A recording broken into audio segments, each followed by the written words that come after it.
Heroes of the Palestinian resistance, I salute you. You are the pride of the Arabs.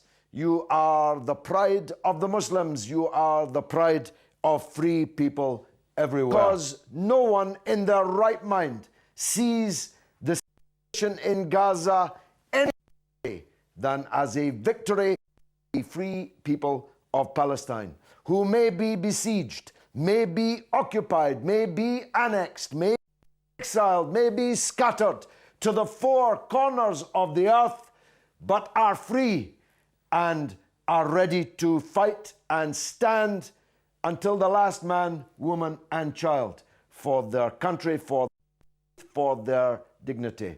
The mercenaries of the so-called State of Israel, on the other hand, proved many things over the week or so.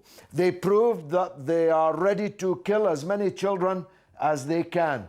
They proved they are ready to kill as many women as they can. They proved that they are cowards, ready to rain down death and destruction from the sky, from the sea, from the land. But they proved one other thing, that they don't have the courage to enter on foot into the Gaza. There, the Palestinian resistance would have fought them hand to hand and would have defeated them. So I salute the resistors of Palestine.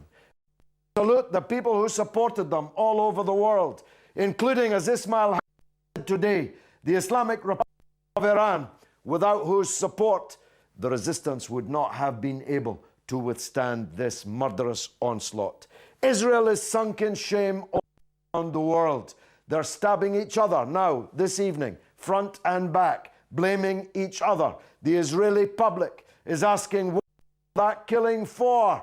You have actually strengthened the Palestinian side in the world, and you have weakened the murderous onslaught of the settler regime of Israel has failed. The Palestinian resistance has triumphed. The siege is all but over. The blockade upon the Palestinian people imposed to punish them for how they voted in a democratic election is over. Egypt has opened the Rafah gate, and it will not, I predict, close it again. I don't, as others will know, and as regular viewers will know, I don't fly any flags for President Morsi of Egypt, but I believe that he did many good things over this last week. I believe that he stood as strongly and as tall as he was able to do, and a little bit more. I believe that Egypt, the great Egypt, is returning to its central role in Arab affairs. And these petrol stations masquerading as countries in the Persian Gulf, these potentates, these satrapies of the United States and the other imperial powers will fade into ignominy in history. Egypt is back. Palestine is back at the center of things. Iran has been vindicated as a true and faithful supporter of the Palestinian people, giving them the means to defend themselves, whilst the corrupt of the earth in the petrol stations in the Persian Gulf would rather give gas and petroleum to the Israeli settler regime at knockdown prices. I really am really proud, and I well, pray look, for all these people who are passed thanks, away. Ramzan. Thanks for that, kicking us off. Sorry about the trouble with some of the lines this evening. You're right, Ramzan. Israel is still dangerous in the way that a volcano which is becoming extinct is dangerous. But each eruption is less significant than the last. And what was proved over the last week is that the settler regime no longer has the strength and no longer has the international support to attack its neighbors and lay waste and occupy the territory of neighboring countries. What has been established is that the fighters, armed with their small arms and that which Iran was able to provide them with, were able to withstand the possibility of any settler regime invasion. And as the unlikely ex-UN ambassador of the United States, Bolton, said this very afternoon. It makes ridiculous the idea that this settler regime is in a position to make war against Iran. If it could not successfully make war over more than a week against the Palestinian refugees under siege in Gaza, it certainly can't fight the Islamic Republic of Iran. Welcome to the show. Hello, George. Nice to hear from you as always. Go ahead. Yeah, thanks a lot, George. Once and for all, George, I've got 2 points here, George. Once and for all time, George, let the deception of Zionist Israel's propaganda machine be exposed when they falsely accuse the Palestinians of firing rockets into civilian areas. George, I'm reliably informed that almost every household, every apartment block in Israel is occupied by a member of the Israeli armed forces, sometimes on the reserve, ready for action, armed to the teeth, ready at a moment's notice to go out and kill Palestinians. Even settlers are armed to the teeth with deadly weapons to kill Palestinians. So please let us not be misled or fooled by the lies we get that the Palestinians attack Israeli civilians. Then we go on to question number 2. The weapons industry, George, is no longer a closed shop between the Americans, the British, and the French, and the West. The other countries are now catching up, and, you know, Israel, America, they don't like it. They can hit you, but they don't like to be hit. I don't know what your take on this, George. Well, I agree entirely.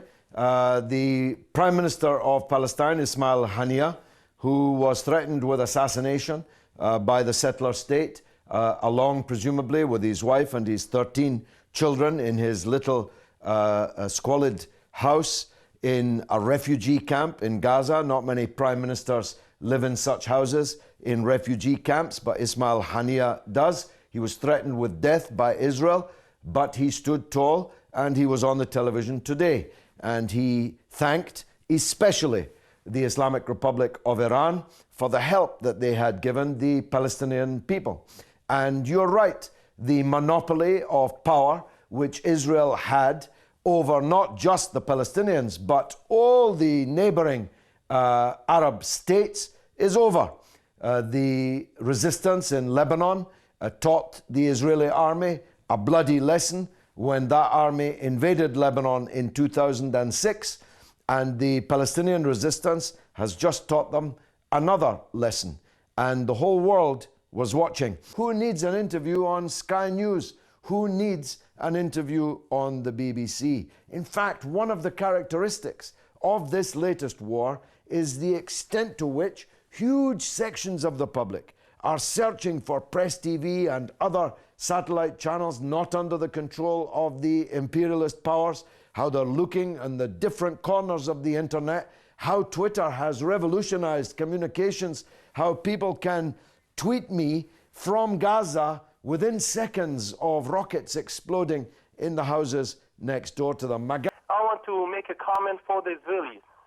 I want to tell them that the cruel Israelis should be aware of their future, and they should make themselves ready for their Nuremberg, because we are putting on document every bit of their actions, every bit of their crimes, from tiny crimes to large-scale massacres, and they have to pay the price someday. I mean, 20 years ago we were alone when we were burning the flag of the Israelis. But today you can see all over the world that the youth are doing this.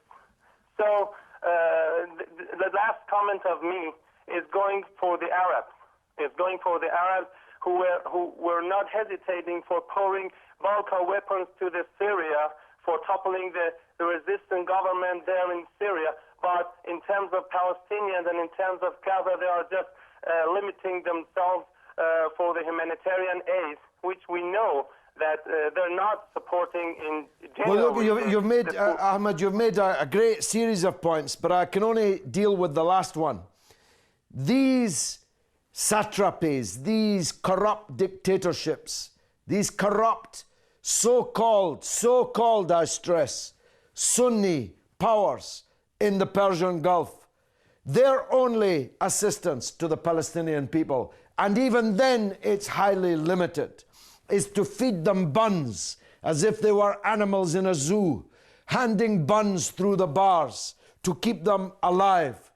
Iran's support for the Palestinian people provided the means of defense for the Palestinian resistance to withstand their oppressor and their enemy that keeps them in the zoo, that keeps them behind the bars in the first place. That's a key and fundamental difference.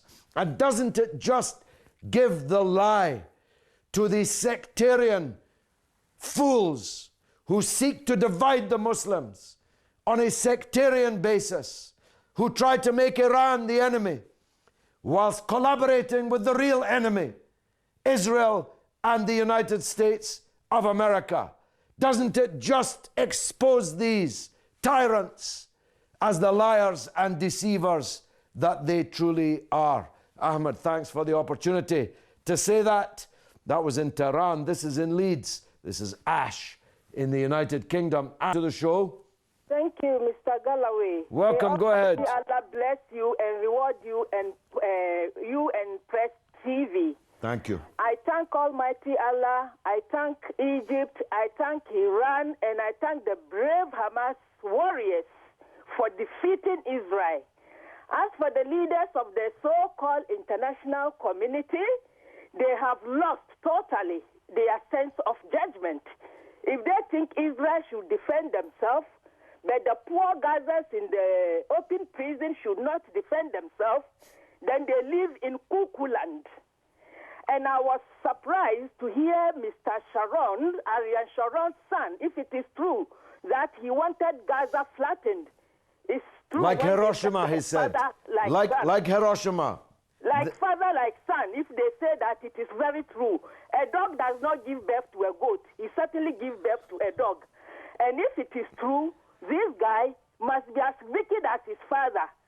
He should be praying for his father in coma, for the blood of the Palestinians in his hand all these years. His mates in hell have refused to open the gates of hell for him to enter. And he wants to join his father's footsteps. May Allah help him. Well, look, Ash, a wonderful call. I'm only cutting you short because I've got so many others on the line now. Thank you very much for your kind words, and thanks indeed to Press TV for making this show possible and providing the news coverage that told the truth throughout this conflict in stark comparison to other stations broadcasting around the world. Let's talk to Rhoda, who is in Canada. Rhoda, well, I think their days are coming to a close, Abu Bakr. God works in mysterious ways, and this evening, all of these leaders, these Arab dictators, these Arab traitors are exposed. The Palestinian resistance are elevated to heroic plinths, and those who stood with them from Nigeria to Tehran, from the streets of England, from Bradford, from Manchester and England, everywhere, are vindicated. And of course, the Western leaders who tried their best to back Israel could not do so because the facts spoke so clearly to their own public opinion. Ali is in Nigeria. The Muslim want the support to walk up. Well, that's the question, Ali. How many weapons to defend the Palestinian families, community, refugees, camps, the population of Gaza? How many weapons were given to the Palestinian fighters by so-called Saudi Arabia? How many were given by the gas station called Qatar? How many were given by the so-called United, so-called Arab, so-called Emirates? How many were given by Kuwait? How many were given by Oman? And what was given by the Islamic Republic of Iran? I'm only asking. Asma's in London. Let's hear what she has to say. Asma, welcome. Good evening, George. Go ahead, please. God bless Iran and your show as well for Thank you. actually telling us the truth about what's going on. Otherwise, we would never know what's actually going on. It's true. And Syria, war everywhere. Why? Why can't we focus on? Well, there is only one God. And that God is the God of all humanity. We are all the children of Adam. And the people of the book need have no serious division between them. Not serious enough to cause conflict and killing between them. That's the point we have emphasized on this show for the last 232 editions. And as long as God gives me breath, I'll continue to do it here and everywhere else. Cardo is the last caller from London. Cardo, welcome.